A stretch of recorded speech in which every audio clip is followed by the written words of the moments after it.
नमस्कार दोस्तों, मैं वंदना भोजक चैनल में आप सभी का हार्दिक अभिनंदन करता हूं। आप लोगों का बहुत बहुत स्वागत करता हूं। दोस्तों, आप लोगों की स्वास्थ्य की कामना मैं हर समय ईश्वर से करता रहता हूं, क्योंकि मित्रों, ये जो कोरोना काल का टाइम है, इस समय हमें बहुत सावधानी रखनी चाहिए और सावधानी पूर्वक ही हम अपना जो दिनचर्या का कार्य है वो हमें पूर्ण करते रहना चाहिए।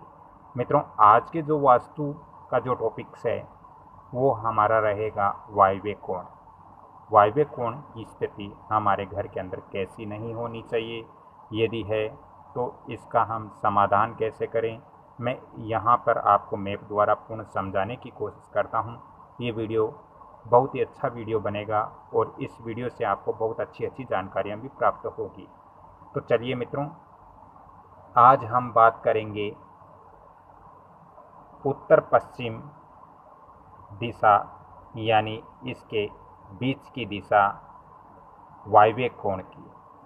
दोस्तों, वायव्य कोण ये हमारे घर का वायव्य कोण है। वायव्य कोण जो होता है यानी ईस्ट, नॉर्थ, वेस्ट और साउथ। आज हम बात करेंगे नॉर्थ वेस्ट की। नॉर्थ वेस्ट कॉर्नर हमारे घर का कैसे रहना चाहिए। मित्रों, यदि हमारे घर का नॉर्थ वेस्ट कॉर्नर अच्छा नहीं होगा तो हमारे फाइनेंशियली जो दिक्कत है वो इस घर के अंदर रहेगी। वित्तीय संबंधित जो दिक्कत है वो इस घर के अंदर हर समय रहेगी, क्योंकि मित्रों, ये दिशा धन की भी दिशा मानी जाती है। यदि इस दिशा में हमारे किसी भी प्रकार का वास्तु दोष होगा तो इससे हमारे घर पर, पूरे घर पर इसका भयंकर प्रभाव पड़ेगा, अच्छा प्रभाव नहीं पड़ेगा। मित्रों, आपके यदि वायव्य कोण कटा हुआ है, जैसे ये हमारा उत्तर दिशा है, ये पश्चिम दिशा है, इसका जो वायव्य का जो हिस्सा है, ये जो हिस्सा अगर कटा हुआ है, जैसे इस तरह से ये हिस्सा हमारा, मैं पूर्णतया यहाँ समझाने की कोशिश करता हूँ। ये हिस्सा अगर हमारे घर का कटा हुआ है, ये हिस्सा हमारे घर का कटा हुआ है, ये भाग हमारे घर का कटा हुआ है, तो ये सबसे बड़ा वास्तु दोष माना जाता है।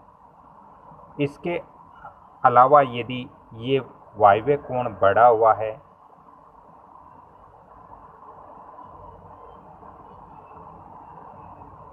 वायव्य कोण बढ़ा हुआ है, तो ये भी स्थिति हमारे घर के लिए अशुभ ही होती है।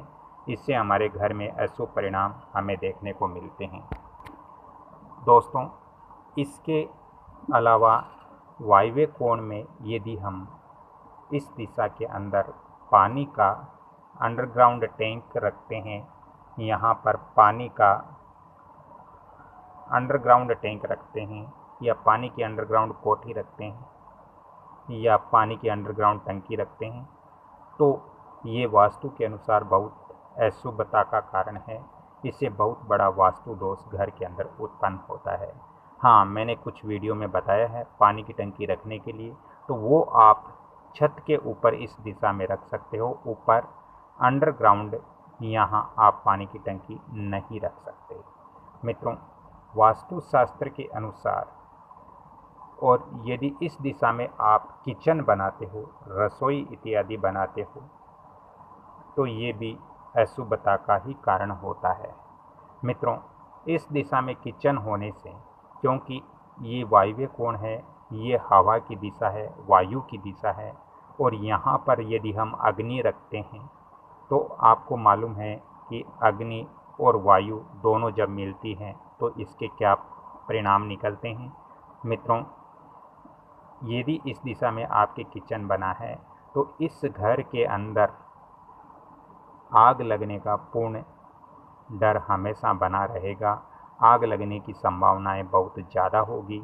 अग्निकांड इस घर में बहुत ज़्यादा हो सकते हैं।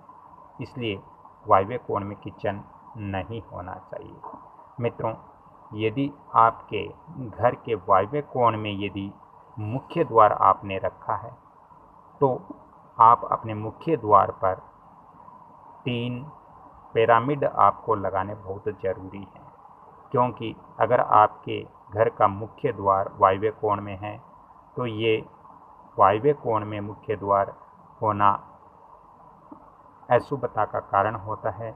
इसलिए यहाँ पर 3 पिरामिड लगा सकते हो, जिससे आपको बहुत अच्छा बेनिफिट मिलेगा, बहुत अच्छा फ़ायदा मिलेगा। मित्रों, यदि आपके घर के वायव्य कोण में यदि किसी भी प्रकार की दुकान या शॉप है तो ये अच्छी है। यहाँ पर दुकान और शॉप होना बहुत ही शुभ होता है, क्योंकि इस दिशा में यदि दुकान है तो इस दुकान के अंदर जो भी आप सामान रखोगे सेल या बिक्री के लिए तो वो सेल आपकी बहुत अच्छी होगी। इस दिशा की जो दुकान है उसके अंदर तरक्की और उन्नति मिलती है, क्योंकि जो माल हम इसके अंदर रखते हैं वो हमारा जल्दी सेल हो जाते हैं और इससे हमें बहुत ज़्यादा बेनिफिट मिलते हैं। तो वो अगर हो सके तो इस वायव्य कोण की दुकान के अंदर वायव्य दिशा में ज़्यादा सामान आप रखें, वो सामान आपका तुरंत बिक्री हो जाएगा। इसके अलावा मित्रों, यदि आपके वायव्य कोण में किसी भी प्रकार का दोष हो तो यहाँ पर आप 3 पिरामिड लगा सकते हो, जिससे आपको बहुत ज़्यादा बेनिफिट मिलेगा। यदि आप पिरामिड नहीं लगा सकते तो मित्रों, ये दिशा वायव्य कोण जो दिशा है वो चंद्रमा का प्रतिनिधित्व करती है, चंद्रमा की दिशा है। इसलिए यहाँ पर आपको चंद्र यंत्र लगवाना चाहिए, और चंद्र यंत्र लगवाने से पहले आप इस चीज़ का विशेष ध्यान रखें, क्योंकि कुछ वास्तु विशेषज्ञ ये आपको नहीं बताते हैं, मैं यहाँ आपको बताता हूँ कि चंद्र यंत्र जब हम लगाते हैं तो जो मतलब तांबे का यंत्र होता है, कॉपर का एक यंत्र होता है, वो आपको मार्केट में आसानी से मिल जाएगा। वो आप मार्केट से या बाज़ार से ला करके और उस यंत्र को कच्चे दूध से धो करके साफ इत्यादि करके और किसी अच्छे विद्वान पंडित जी द्वारा इसको अभिमंत्रित करवाइए, और इसको अभिमंत्रित करवाने के बाद ही आप इस दिशा में आप चंद्र यंत्र लगा सकते हो, जिससे आपको इस घर के अंदर बहुत सारे बेनिफिट मिलेंगे। मित्रों, यदि आपके घर के इस दिशा में यदि मार्ग है या रास्ता है और ये मार्ग आकर यहाँ पर रुक जाता है, ये रास्ता यहाँ पर रुक जाता है, तो ये बहुत ही अशुभता का कारण है। ऐसे घर के अंदर नहीं रहना चाहिए, क्योंकि यहाँ पर एनर्जी आकर लुप्त हो जाती है, रुक जाती हैं, जिससे इस घर में इत्यादि की एनर्जी आती है, तो ये अशुभता का कारण है। ऐसा नहीं होना चाहिए। मित्रों, आज इस वीडियो के अंदर मैं आपको और एक अच्छी जानकारी देने जा रहा हूँ। एक मैंने प्रसंग कहीं पे देखा था, इसी का मैं यहाँ पर वर्णन कर रहा हूँ। दोस्तों, भगवान श्री कृष्ण ने गीता में अर्जुन से कहा था कि हे अर्जुन, जो पिता और पुत्री एक ही थाली के अंदर बैठकर भोजन करते हैं तो ये बहुत ही अच्छा होता है, क्योंकि पुत्री है वो अपने पिता के सारे कष्ट ले लेती हैं। जिस घर के अंदर पिता और पुत्री एक थाली के अंदर बैठकर भोजन करते हैं, उस घर के अंदर पिता की अकाल मृत्यु कभी नहीं होती है। ऐसा भगवान कृष्ण ने अर्जुन से कहा था गीता के अंदर। तो ये प्रसंग मुझे अच्छा लगा, इसलिए मैं यहाँ पर आपसे शेयर करना चाहा। अब हम बात करते हैं वायव्य कोण की आगे।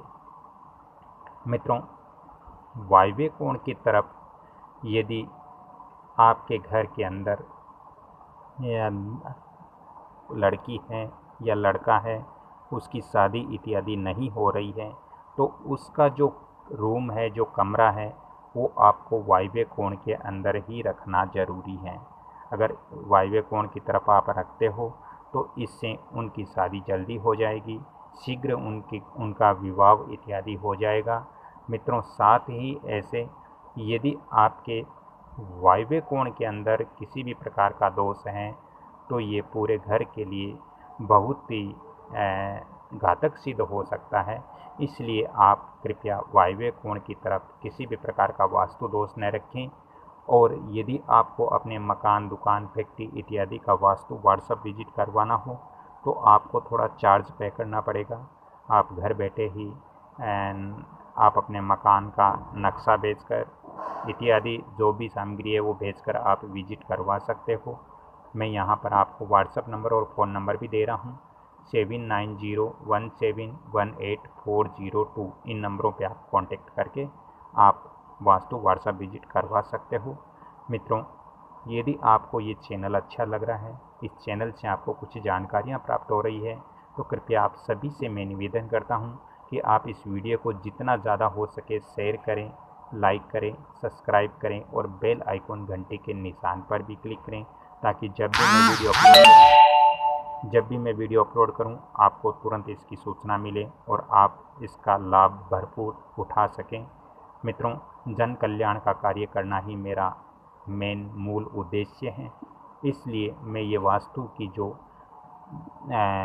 बड़ी जानकारी और छोटी जानकारी, सभी तरह की जानकारियाँ मैं अपने इस कमल किशोर भोजक चैनल या फिर वंदना भोजक चैनल पर हर समय आपको देने की कोशिश करता हूं। तो धन्यवाद। अगली कड़ी में फिर मैं आपसे मिलता हूं। तब तक के लिए आपसे क्षमा चाहता हूं। जय श्री राम। धन्यवाद।